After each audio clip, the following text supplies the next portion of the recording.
Welcome to the Bible Made Clear. We have been going through this study on looking at replacement theology, and really we need to replace replacement theology with biblical theology.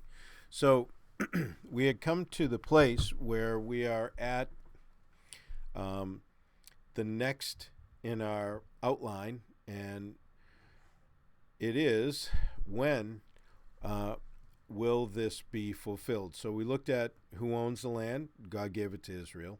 What are the borders? We saw went from the Euphrates to basically the Red Sea, the Mediterranean. How long do they own it? Forever. Is the promise revocable? No. So when will it be fulfilled? Let's take a quick look at that. Again, this won't be a long video today, but God predicted there would be no peace for Israel until the Messiah reigns. There really isn't a possibility for ultimate peace. You can have limited peaceful times. You can have peace in the sense that you have no conflict for a while. But a lack of conflict is not really peace. It's just a temporary cessation. Because the people that want, or I should say the nations that want to come against Israel, which surround them, they're not going to change their ideology. In other words, you may be able to temporarily motivate them, either for a financial reason or some other advantage to their country that they may need to take temporary advantage. So there are things that we can do maybe, or the governments can work together to try to accomplish something, and that's fine. But they won't be able to have peace. The real problem is what surrounds Israel is Islam. And with Islam also comes the secularization through a global ideology. And all those work against Israel. Now, really, you have to ask the question, why is it that the entire world, almost 8 billion people, hate 15 million? And half of the 15 million live in Israel, 15 million Jews roughly in the world, and then half of them are out, and a lot of them that don't even live in Israel, a lot of the Jews, they don't even support Israel. You couldn't even make this stuff up. But the real problem is that people are not recognizing, as you take a step back and really look at the landscape, why would the world hate this little, very small, less than 1% of the world's population, way less than 1%, minuscule? Why would the world be focused on them with such hatred? Nobody seems to ask that question. They talk all about it kind of epistemologically, but nobody answers the ontological question, like why are they hated in the first place? Why don't they go there? But again, people get wrapped up in their anger and their reasons, and it becomes crazy. But God said of Ishmael, from whom the Arabs came, he said, he shall be a wild man. His hand shall be against every man, and every man's hand against him. So there's going to be an unrest outside of the nation of Israel. And interestingly enough, prior to the Muslims, which a lot of the Arab nations really converted over to, they're one or another form of Islam, and they used to kill each other, the Shiites and the Sunnis, before they started kind of focusing themselves on Israel and the United States and all that. So it's an interesting history as we look back on it. Now, Jesus said to that, the end of the age, there will be wars and rumors of wars. There's going to be war. There's going to be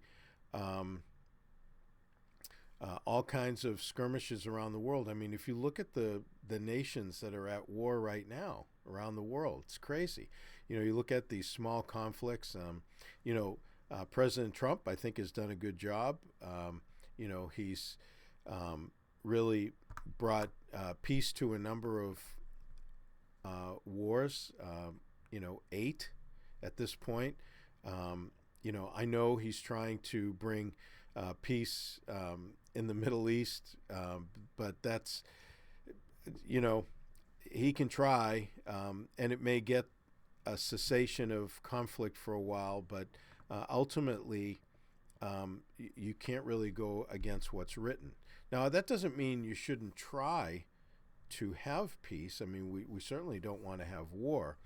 The Bible tells us to pray for the peace of Jerusalem. Well, we know that Jerusalem ultimately will not have peace until the Prince of Peace comes, the Messiah. But that doesn't mean we want to see it ravaged or bombed or terrorized. We don't want to see any of that. We want to see peace come to as much of the world as is possible. But ultimately, we are going to get to what's written, and that's where the issue comes in. The Bible declares it will end at the last battle of Armageddon. So, in the tribulation period, the battle will end then, and that'll be the last kind of attempt at the world coming against Christ, and then Jesus will arrive and set up his kingdom. Now, Zechariah anticipated it many years ago. In Zechariah 12:3, it says, and it shall happen in that day that I will make Jerusalem a very heavy stone for all peoples. All who would heave it away will surely be cut in pieces, though all nations of the earth are gathered against it. And all nations will be gathered against it. Sad to say, eventually probably we will. But today, thank God, we are supporting Israel, though I know there's much sentiment in our country that is against Israel. Now, unfortunately, even within the church, there's sentiment against Israel.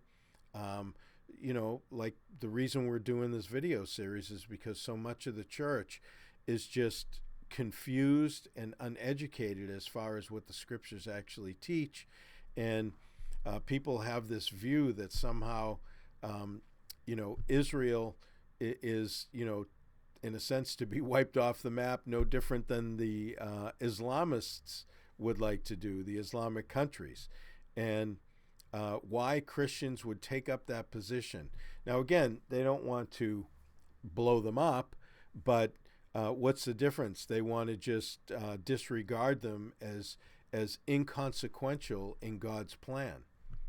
Nothing could be further from the truth, and I will, say it as long as I can, that anti-Semitism is demonic, it's satanic. It should have no place in the Christian church, though I know it has, unfortunately, a good foothold. But I think that's through ignorance and people that are just, they're not really well versed in Scripture. There's really no way around it. Unfortunately, people still have a tendency to read the Bible like a fortune cookie. They read a verse, they isolate it from its context, they isolate it from the overall context and history of the Bible, and it seems to say what they want it to say, and then they're off and running, and they're down the wrong path. So this is really problematic in the church. All this stuff was anticipated. If the Bible is saying that through Zechariah that all the nations eventually in the end days will be against Israel, well, what do you think that means? Well, obviously it means all the nations of the earth are going to be gathered against Israel at some point in time. But if God was not for Israel, it wouldn't matter. See, that's the whole point here, right? and again, we'll eventually get to it in Romans 11 and some other verses, but Zechariah 14:2, for I will gather all nations against Jerusalem. The city shall be taken, the houses rifled, the women ravished, half of the city will go into captivity. So it's not like this is news. Jerusalem, during the tribulation period, is going to be nailed. It's going to happen. And when does it happen? The abomination of desolation. The nation of Israel is going to think that they joined into a great covenant. We learn in Daniel 9:27. Halfway through the 7-year period, the Antichrist breaks that covenant, goes into the temple. 2 Thessalonians chapter 2, he declares himself to be God. Jesus mentions it in Matthew 24:15, the abomination of desolation. He refers it back to Daniel, the prophet. And if you go to Daniel in chapter 7, in chapter 9, and then chapter 11 and 12, you get this this clear scenario where it is the Antichrist during the tribulation period that is the one that makes the covenant with the leaders of Israel. We learn in Zechariah that,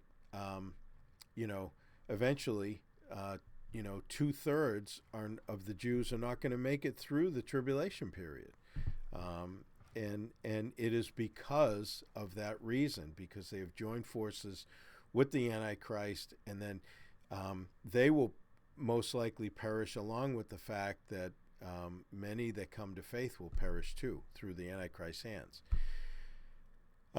John's prediction regarding the culmination at the end, and again, we're in the context. If we go back here, right? When will it be fulfilled? Right? When is all this stuff going to happen? And the time frame. Then the sixth angel poured out his bowl on the great river Euphrates, and its water was dried up so that the way of the kings from the east might be prepared. And again, this is to bring them into battle, for they are spirits of demons performing signs which go out to the kings of the earth and of the whole world to gather them to battle of that great day of God Almighty, and they gathered them together to the place called in Hebrew Armageddon. So again, Hollywood sees, and the news media, they see something big happening. They go, oh, it's got to be like Armageddon. Armageddon is a global situation focused in Israel for a final battle. It is the Antichrist battle, actually. And then what happens is Jesus comes back in the middle of it, and then they turn their forces against him. But that's pretty useless. When I was growing up, they had a play that went around here in the Boston area. It was called Your Arms Are Too Short to Box with God. And that's about what's happening in the Armageddon War, is that because Armageddon is the Valley of Megiddo, and that's where the war takes place. So it's a big battlefield. It's an enormous, the plain of Esdraelon, it's enormous. And that's where Jesus is going to bring it to an end. That's just the way it's going to end up being. So when Christ returns, he'll destroy the nations, right? Zechariah 12:8-9. In that day, the Lord will defend the inhabitants of Jerusalem. Now notice, God allows them and brings them to battle against Jerusalem, and then he will defend it. So we're talking about obviously different times, okay? One is for disciplinary actions and judgment against Israel for their decisions. And again, this is during the tribulation period. Then Israel is going to turn, and then the Lord's going to defend the inhabitants of Jerusalem. The house of David will be like God, like the angel of the Lord before them. It shall be in that day that I will seek to destroy all the nations that come against Jerusalem. So the Lord's going to stand up for them in that day. So why is he standing up for the nation of Israel? Because he's working through the nation of Israel. He hasn't abandoned them. He has a plan for them. This assumes all that. The prophets in the Old Testament talked about all this. They assume this. God promised this. the church is so misguided when they start to get into this replacement theology. It is as bad and unbiblical and ignorant of a theology, honestly, as any crazy ones that have come down the pike. And in that day, Zechariah 12:4-9, his feet will stand on the Mount of Olives. That's talking about Jesus' return now. In Acts 1, 9-11, he went up in the ascension from the Mount of Olives. And, the two in, white clothing, probably angels, stood there and said to the disciples, why do you stand here watching him go up into the air? He's going to come back to this very same spot when he returns. Well, that's what Zechariah says. In that day, his feet will stand on the Mount of Olives, and the Lord shall be king over all the earth. It talks about in between those verses about how, there's going to be a split in the mountain, and this river will flow out of it and everything. Hey, they've done, soundings and everything. They know underneath the Mount of Olives, there's a river, right? There's a spring. It's going to get cracked open when the Lord returns. All these events are in regard to the nation of Israel and their restoration in the land. Then for Christ to come and reign 1,000 years is Revelation 20. And I want you to, as a reminder, understand that Revelation 20 gives us the movement from the tribulation to Jesus returning in 19 and then into the 1,000-year reign. So we get the amount of time from Revelation 20 that the reign is 1,000 years, that there is a resurrection at the beginning of the Old Testament saints and those that were martyred during the tribulation, and then you go for 1,000 years. The church has returned with Christ, and then we rule and reign for 1,000 years with Christ. The Old Testament saints and everything talk about in Daniel 12:1, and then Jesus talks about it in John, about the resurrection of the just and the unjust. Well, the just happens at the beginning of the 1,000 years, and then at the end of the 1,000 years is the unjust. It's separated by 1,000 years, okay? Because Satan is locked up during that time, locationally, and then allowed to come out after 1,000 years to deceive the nations once again. And then there's a final battle there, and then there, the beast, the false prophet, all the unsaved people, and then cast into the lake of fire, where there'll be weeping and gnashing of teeth and all that. And that is done at the great white throne judgment at the end of Revelation, at the end of the 1,000-year reign, which is discussed in Revelation 20. So we get the timing in a sense in Revelation 20, but we get the characterization of that time from all the Old Testament prophets, because it's a fulfillment for Israel. God is going to bring the kingdom to earth. Jesus Christ is through the nation of Israel. The reason that Satan wants to destroy the nation of Israel, it's very clear in the Bible, because if he can destroy them, then God can't complete his promised plan. It's really that simple, okay? He goes after them for that reason, all right? Because he knows the plan. He seems to know the Bible better than many Christians. So that's the plan. He tried to thwart it, which caused the flood, the demonic influence in Genesis 6, which resulted in a flood. He tried to thwart it at the Tower of Babel, okay? He tried to thwart it from the Jews going into Canaan with the giants.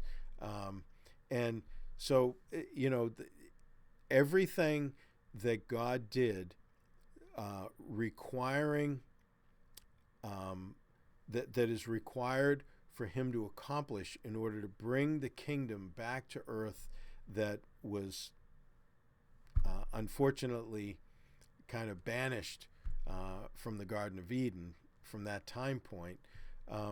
Everything that was done to bring that back, Satan has always tried to thwart. And so it's not just that certain events kind of happen to happen. They're strategic points, okay? And Satan's strategic point today is to get the church against Israel, because he thinks if he can get even God's people right now, the church, against God's people, Israel, for when God begins to work through the nation again, then he may be able to prevent that from happening, which would mean that Jesus is not going to return, or at least delay his return.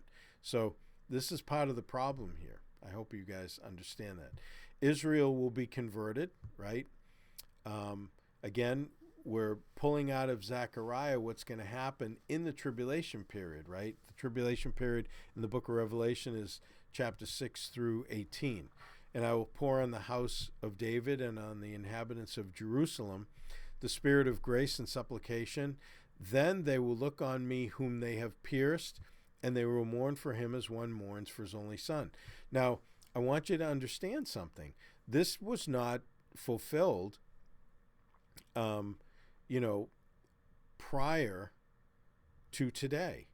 Now, John references it in his gospel when they stabbed Jesus. They didn't break his bones, as the psalm said, and then they'll look on him who they pierced. Okay, but then this is not the entire fulfillment of this verse in the Gospel of John at the cross, because this is a time when he will come to reign, when he pours his spirit on the house of David. What is the house of David? It is the family that the Messiah is coming from. Okay, so we don't want to just generalize this stuff. All these things are specific. The spirit of grace and supplication is because the nation is going to turn to believe. That's why they're mourning.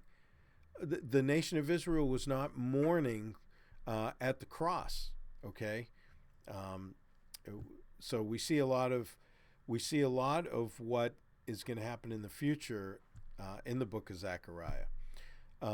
Again, now we connect the same thing in Revelation 1:7. Behold, he's coming with clouds, and every eye will see him, and they also who pierced him. Well, I guess, that hasn't happened yet either. Okay, Jesus hasn't returned, and all the tribes of the earth will mourn because of him. There's going to be a great mourning, because when he returns at the end of the tribulation, people are going to look and they're going to realize, what have I done? So there will be a time when Israel is converted. Christ will set up his kingdom. When the Son of Man comes, the next step, obviously, in his glory and all the holy angels with him, then he will sit on the throne of his glory, and the nations will be gathered before him, and he'll separate them as one from another, as a shepherd divides his sheep from his goats. And the king will say to those on his right hand, "Come, you blessed of my Father, inherit the kingdom prepared for you from the foundation of the world." So that's how the kingdom is populated, from the believers that survive the tribulation period, or what Jesus mentions in Matthew 24, and they that can remain till the end will be saved. Okay, so if you survive to the end of the tribulation period, you will be delivered, and you will be part of the beginning of the messianic reign, in a non-glorified body. Those would be the people that populate the kingdom. Now, obviously, if the rapture took place at the end of the tribulation, like some Christians think, then that would divide the sheep and the goats. That would divide the believers and the unbelievers, and there would be no need to go through this judgment. It would have the separation would have taken place at the rapture. So, anyways, Jesus will set up his kingdom at the end. He'll restore the Jews to their land. It shall come to pass in that day the Lord shall set his hand again the second time to recover the remnant of his people who are left from Assyria and Egypt, right? Paphros, Cush, from Elam, Shinar, from Hamath, and the islands of the sea. In other words, all around the world. So you have Isaiah saying it'll come to pass, right, a second time. Well, the first time they returned from Babylon. This time they're returning from all over the earth. And that's what we're seeing now. When Israel became a nation in 1948, they're there in unbelief, and they'll be converted during the tribulation period. When the apostles, had come together, they asked him, saying, Lord, will you at this time restore the kingdom to Israel? And he said to them, it's not for you to know the times or the seasons which the Father has put in his own authority. Well, obviously, from the answer, the Father has put the time for Israel's restoration in his hands. He'll deal with the timing of it. There's nothing in this verse that even hints that God is done with Israel. That's number one. Number two, it actually strongly infers, really, and even more than that, based on Jesus' response, that the Father will deal with that particular thing, the time of restoring Israel, which means they're going to be restored. I mean, you can't make these verses just go away, right? Christ will reign 1,000 years, right? So Jesus said to them, the apostles, assuredly I say to you, that in the regeneration, when the Son of Man sits on the throne of his glory, do you realize what he's saying? When I return and sit on the throne of my glory, that is the regeneration. That's the regeneration of the nation, right? You who have followed me will also sit on 12 thrones, judging the 12 tribes of Israel, because they believed in him, right? The apostles, they believed, right? And they, the saints of the first resurrection, this is what I was telling you about earlier. You have a resurrection at the beginning and then one at the end of the 1,000 years. And they, the saints of the first resurrection, lived and reigned with Christ 1,000 years. But the rest of the dead did not live again. They were not raised up until the 1,000 years were finished. And that is at the great white throne judgment, which is a judgment for sin. So important questions answered, right? We went through who owns the land, Israel. What are the borders, really, Iraq to Egypt? How long do they own it? Forever. Is the promise revocable? Never. When will it be fulfilled? It'll all be fulfilled in the millennial reign. We just went through the verses leading up to that. And then, why the confusion? Hermeneutics. We'll go through that next time. We'll walk through and we'll talk about the importance of hermeneutics, because if you have your hermeneutics is just the science of Bible interpretation. It's the principles that you use to understand what the Bible is saying. Most of it's common sense, quite frankly. It's not, you don't have to be a PhD to understand it. You just have to be able to read and think. So the confusion comes because many in the church have an awful principles. They have awful principles of Bible interpretation. They spiritualize. They allegorize. They change the definitions of things arbitrarily. They make things that are literal into non-literal just because, that's what their theology tells them to do. But they never get the warrant from the Bible itself. So we'll go through and we'll talk about hermeneutics, because I think that is the foundational problem that drives people to believe some of this nonsense about replacement theology. So until next time, may God richly bless you as you continue to study his word.